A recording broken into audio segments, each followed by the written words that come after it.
Hello everyone, welcome to అదిరేటి రుచులు. ఎన్ని రోజులు ఇది తెలియక జొన్న రొట్టెలు చేస్తున్నారా? ఒక్క పెసరపప్పు కలిపితే జొన్న రొట్టె ప్రోటీన్ పవర్ హౌస్గా మారుతుంది. మరి రుచి, ఆరోగ్యం రెండూ ఒకేసారి పొందాలంటే ఈ రెసిపీని తప్పకుండా ట్రై చేయండి. మరి లేట్ చేయకుండా వీడియోలోకి వెళ్దాం. ముందుగా మిక్సీ జార్లోకి పావు కప్పు వరకు నానబెట్టుకున్నటువంటి పెసరపప్పు, అలాగే ఒక పచ్చిమిర్చి, అరించి అల్లం ముక్క, అలాగే ఒక మీడియం సైజు ఉల్లిపాయని ముక్కలుగా కట్ చేసుకొని వేసుకోవాలి. ఇందులోకి 1/2 టీ స్పూన్ జీలకర్ర వేసుకొని మిక్సీని మధ్య మధ్యలో నిలుపుకుంటూ ఈ విధంగా కచ్చా పచ్చగా గ్రైండ్ చేసుకొని పక్కకు పెట్టేసుకోవాలి. ఇప్పుడు ఒక బౌల్లోకి మనం ముందుగా గ్రైండ్ చేసుకున్నటువంటి పెసరపప్పుని ఇందులోకి వేసుకోవాలి. ఇలా వేసుకున్న తర్వాత ఇందులోకి ఒక క్యారెట్ని సన్నగా తురిమి వేసేసుకోండి. అలాగే ఇందులోకి 1/2 కప్పు సొరకాయ తురుము వేసుకోవాలి. అలాగే సన్నగా కట్ చేసి పెట్టుకున్నటువంటి కొత్తిమీర, రుచికి తగువైనంత ఉప్పు. ఇప్పుడు ఇందులోకి 2 టీ స్పూన్ల వరకు నువ్వులు కూడా వేసుకుందాం. ఇప్పుడు ఇందులోకి 2 కప్పుల వరకు జొన్న పిండిని కూడా వేసేసుకోవాలి. ఇప్పుడు ఈ విధంగా అన్నీ వేసేసుకున్న తర్వాత చేత్తోటి బాగా కలుపుకోవాలి పిండిని. సొరకాయలో నీరు ఉంటుంది కాబట్టి పిండి కలుపుకోవడానికి నీళ్లు అవసరం పడవు. ఒకవేళ అవసరమవుతాయి అనిపిస్తే చేతిలోకి కొద్దిగా వాటర్ మాత్రమే వేసుకొని పిండిని కలుపుకోవాలి.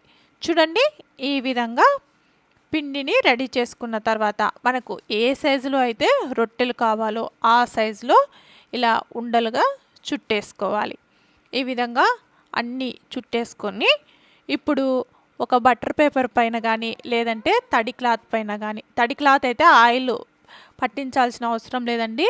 ఒకవేళ ఇలా బటర్ పేపర్ అయితే ఇలా కొద్దిగా ఆయిల్ని రాసేసుకొని ఇప్పుడు ఇలా కావాల్సినంత సైజులో రొట్టెలాగా చేసేసుకోవాలి. మామూలుగా జొన్న రొట్టె చేసుకోవాలంటే అందరికీ చేయడం రాదు కదండి.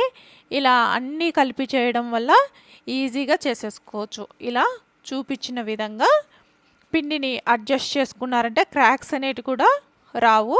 ఈ విధంగా రెడీ చేసుకున్న తర్వాత స్టవ్ ఆన్ చేసుకుని ప్యాన్ పెట్టేసుకొని, ప్యాన్ బాగా వేడెక్కిన తర్వాత కొద్దిగా ఆయిల్ని రాసేసుకొని ఇప్పుడు మనం రెడీ చేసుకున్నటువంటి జొన్న రొట్టెను వేసేసుకోవాలి. ఒకవేళ మీరు ఆయిల్ వద్దనుకుంటే స్కిప్ చేసేసేయచ్చండి. నేను ఇక్కడ ఆయిల్ తోటి చూపిస్తున్నాను. ఇప్పుడు కొద్దిగా కాలిన తర్వాత పైన కొద్దిగా నెయ్యి కానీ ఆయిల్ కానీ వేసేసుకొని రెండో వైపు టర్న్ చేసుకోవాలి.